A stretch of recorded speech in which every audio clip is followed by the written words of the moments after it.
पिछले वर्ष की सुर्खियों को नजरअंदाज करना अपॉसिबल था।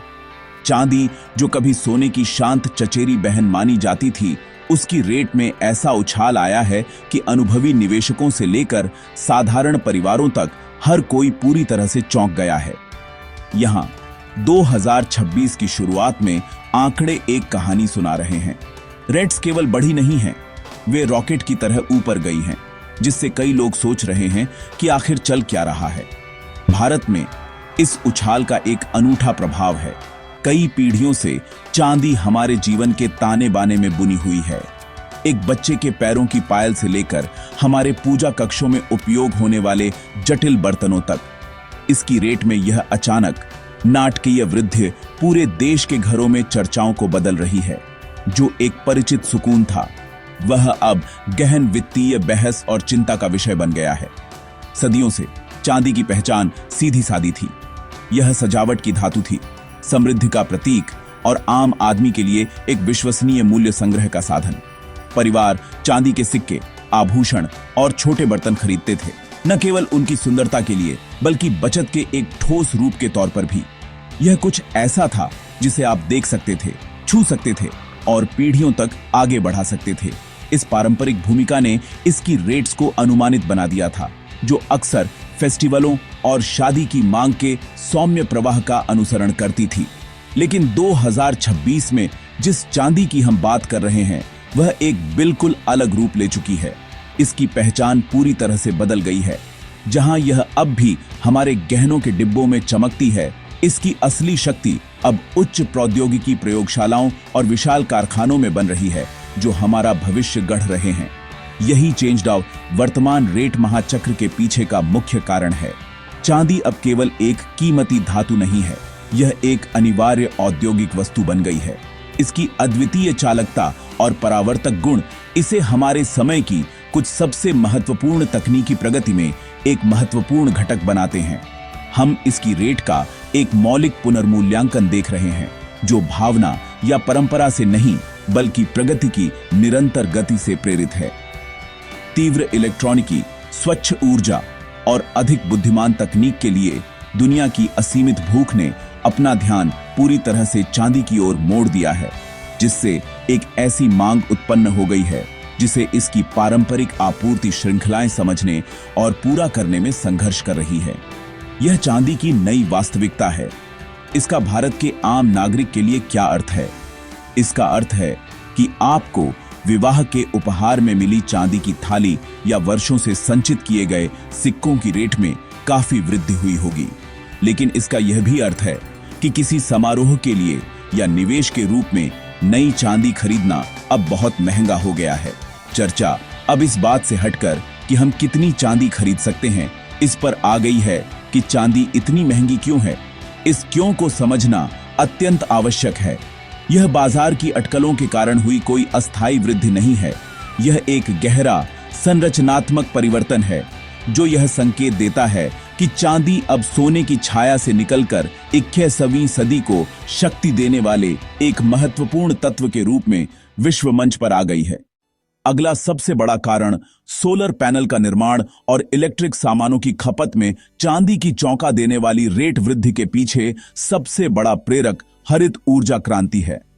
दुनिया भर की सरकारें और कंपनियां नवीकरणीय स्रोतों से चलने वाले भविष्य के लिए प्रतिबद्ध हैं और इस परिवर्तन के केंद्र में साधारण सौर पैनल है। प्रत्येक प्रकाश विद्युत कोशिका, जो एक सौर पैनल का निर्माण खंड है, को सूर्य की रोशनी से उत्पन्न होने वाली बिजली को प्रवाहित करने के लिए थोड़ी मात्रा में चांदी के लेप की नेसेसरीता होती है, जबकि प्रत्येक पैनल में इसकी मात्रा कम होती है। वैश्विक सौर स्थापना का पैमाना चौंका देने वाला है। देश बड़े पैमाने पर सौर ऊर्जा संयंत्र स्थापित कर रहे हैं और गृहस्वामी अपनी छतों को पैनलों से ढक रहे हैं, जिससे चांदी के लिए एक विशाल संयुक्त मांग उत्पन्न हो रही है, जो एक दशक पहले नहीं थी। सौर उद्योग से यह निरंतर और अनिवार्य मांग चांदी के बाजार को नया आकार देने वाली एक प्रमुख शक्ति बन गई है। सौर उछाल के समानांतर विद्युत वाहन बाजार का विद्युतीकरण होता जा रहा है। प्रत्येक वाहन, चाहे वह पेट्रोल या बिजली से चलती हो, में बड़ी मात्रा में विद्युत यंत्र होते हैं, किंतु विद्युत वाहन एक बिल्कुल अलग स्तर पर हैं। वे मूलतः पहियों पर चलने वाले संगणक हैं जो उन्नत परिपथ, संवेदक और बैटरी प्रबंधन प्रणालियों से भरे हुए हैं। चांदी सभी मेटलों में सबसे अधिक विद्युत चालक होने के कारण इन अनगिनत जोड़ की दक्षता और विश्वसनीयता सुनिश्चित करने के लिए अनिवार्य है। गर्म शीशों से लेकर जटिल ऑनबोर्ड निदान और चार्जिंग तंत्र तक चांदी एक महत्वपूर्ण भूमिका निभाती है। जैसे जैसे लाखों उपभोक्ता पारंपरिक कारों से विद्युत वाहनों की ओर बढ़ रहे हैं, ऑटोमोबाइल उद्योग की चांदी की भूख बढ़ गई है, जिससे मांग की एक और शक्तिशाली परत जुड़ गई है जो वैश्विक आपूर्ति पर अत्यधिक दबाव डाल रही है। हरित ऊर्जा और परिवहन से आगे कृत्रिम बुद्धिमत्ता और 5वीं पीढ़ी की तकनीक का निरंतर विस्तार भी आग में घी डाल रहा है। कृत्रिम बुद्धिमत्ता को शक्ति देने वाले आंकड़ा केंद्र, हमारे डिजिटल जीवन को संग्रहित करने वाले सर्वर और अगली पीढ़ी की दूर संचार के लिए आवश्यक उन्नत अर्धचालक सभी अपने उच्च प्रदर्शन कंपोनेंटों के लिए चांदी पर निर्भर करते हैं। जैसे जैसे हमारी दुनिया अधिक जुड़ी हुई और आंकड़ा आधारित होती जा रही है, तेज और अधिक कुशल विद्युत कंपोनेंटों की नेसेसरीता अत्यधिक बढ़ रही है। चांदी के अद्वितीय गुण इसे इन उच्च जोखिम वाले अनुप्रयोगों में अपरिवर्तनीय बनाते हैं। यह तकनीकी मांग चक्रीय नहीं है, यह लगातार बढ़ती खपत की एक तरफा सड़क है, क्योंकि मानवता संभावनाओं की सीमाओं को आगे बढ़ा रही है। यह तकनीकी त्रिवेणी सौर, विद्युत वाहन और उन्नत विद्युत यंत्र ने चांदी के लिए मांग समीकरण को मौलिक रूप से बदल दिया है। पहले औद्योगिक उपयोग चांदी की खपत का एक महत्वपूर्ण लेकिन प्रबंधनीय हिस्सा था। अब यह प्रमुख और सबसे तेजी से बढ़ने वाला क्षेत्र है। निवेश मांग के विपरीत, जो बाजार भावना के साथ बदल सकती है, औद्योगिक मांग स्थिर रहती है। एक बार जब सौर पैनल या विद्युत वाहन घटक बनाने के लिए एक कारखाना स्थापित हो जाता है, तो चांदी के लिए उसकी नेसेसरीता वैश्विक भंडार पर एक निरंतर पूर्वानुमेय निकासी बन जाती है। इसने एक संरचनात्मक घाटा उत्पन्न किया है, जहां खपत लगातार उत्पादन से अधिक हो रही है, जो हम अभी अनुभव कर रहे रेट महाचक्र के लिए एक मुख्य घटक है। अब तीसरे कारण की बात करते हैं। जब चांदी की मांग आसमान छू रही है, आपूर्ति पक्ष की गणित एक बिल्कुल अलग कहानी कहती है। एक ठहराव और संघर्ष की एक महत्वपूर्ण तथ्य जिसे अक्सर अनदेखा कर दिया जाता है, वह यह है कि अधिकांश चांदी अपने आप में नहीं निकाली जाती है। इसे आमतौर पर सीसा, जस्ता, तांबा और सोना जैसी अन्य मेटलों के खनन के उप उत्पाद के रूप में निकाला जाता है। इसका अर्थ है कि चांदी का उत्पादन हमेशा अपनी रेट के प्रति सीधे उत्तरदायी नहीं होता है।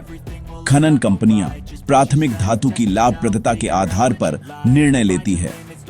यदि सीसा या जस्ता की रेटें कम हैं, तो कोई कंपनी किसी खदान में संचालन को कम या बंद कर सकती है, जिससे अनजाने में चांदी का उत्पादन घट जाता है, चाहे चांदी की रेटें कितनी भी अधिक क्यों न हो। यह अंतर्निहित जड़ता एक बड़ा अवरोध है। इसके अलावा दुनिया के प्रमुख चांदी उत्पादक देश जैसे कि मेक्सिको, पेरू और चीन भारी चुनौतियों का सामना कर रहे हैं। दशकों के खनन ने सबसे आसानी से उपलब्ध उच्च शुद्धता चांदी के भंडार को समाप्त कर दिया है। आज खनिकों को और डीपी में खुदाई करनी पड़ती है और कम शुद्धता अयस्क को संसाधित करना पड़ता है, जिससे कंक्लूजन की लागत और जटिलता काफी बढ़ जाती है। पर्यावरणीय नियम भी बहुत सख्त हो गए हैं, जिससे संचालन लागत बढ़ गई है और नई खदानों को स्वीकृति और संचालन में लगने वाला समय भी बढ़ गया है। एक नए भंडार की खोज से लेकर चांदी के पहले ऑन्स के उत्पादन तक 1 दशक या उससे अधिक समय लग सकता है। अर्थात आपूर्ति श्रृंखला बढ़ती मांग को पूरा करने के लिए तुरंत प्रतिक्रिया नहीं दे सकती। इन संरचनात्मक समस्याओं के ऊपर भू राजनीति ने भी कई बाधाएं उत्पन्न कर दी हैं। उदाहरण के लिए, संयुक्त राज्य अमेरिका और चीन के बीच चल रहे आर्थिक तनाव के कारण व्यापार युद्ध और निर्यात नियंत्रण हुए हैं। चीन चांदी का एक प्रमुख उत्पादक और शोधक होने के कारण कभी-कभी रणनीतिक खनिजों पर अपने नियंत्रण का उपयोग दबाव बनाने के लिए करता है, जिससे अनिश्चितता और रेट में उतार चढ़ाव उत्पन्न होता है। इसके अलावा अन्य प्रमुख खनन क्षेत्रों में राजनीतिक अस्थिरता बिना चेतावनी के आपूर्ति श्रृंखलाओं को बाधित कर सकती है। वेनेजुएला में संकट, भले ही वह शीर्ष चांदी उत्पादक न हो, यह एक कठोर स्मरण था कि राष्ट्रीय घटनाएं वैश्विक वस्तु बाजारों को कितनी जल्दी प्रभावित कर सकती हैं, जिससे भय और सट्टा खरीदारी की लहर उत्पन्न होती है जो रेट को और बढ़ा देती है। इस आदर्श तूफान का परिणाम अलचीला उप उत्पाद आपूर्ति, घटती अयस्क गुणवत्ता, बढ़ती लागतें और भू राजनीतिक तनाव दुनिया की नेसेसरीता और खनिकों की उत्पादन क्षमता के बीच बढ़ती खाई है। कई वर्षों तक इस घाटे को मौजूदा भूतल भंडार को कम करके पूरा किया गया था। हालांकि वे भंडार विशेष रूप से बाजार के लिए उपलब्ध तेजी से घट रहे हैं। हम एक महत्वपूर्ण मोड़ पर पहुंच गए हैं जहां औद्योगिक मांग इतनी मजबूत और स्थायी है कि वह न केवल सभी नए वार्षिक उत्पादन को खा रही है बल्कि शेष भंडार को भी समाप्त कर रही है। यही है आपूर्ति संकट का सार, एक मौलिक असंतुलन जो 2025 से 2026 के चांदी महाचक्र के लिए शक्तिशाली और स्थायी ईंधन प्रदान करता है। चांदी का रेट बढ़ने का चौथा कारण, वैश्विक चांदी की कहानी में भारत की भूमिका अनूठी और बहुआयामी है। ऐतिहासिक रूप से हम भौतिक चांदी के विश्व के सबसे बड़े उपभोक्ता रहे हैं, मुख्य रूप से आभूषण और निवेश के लिए।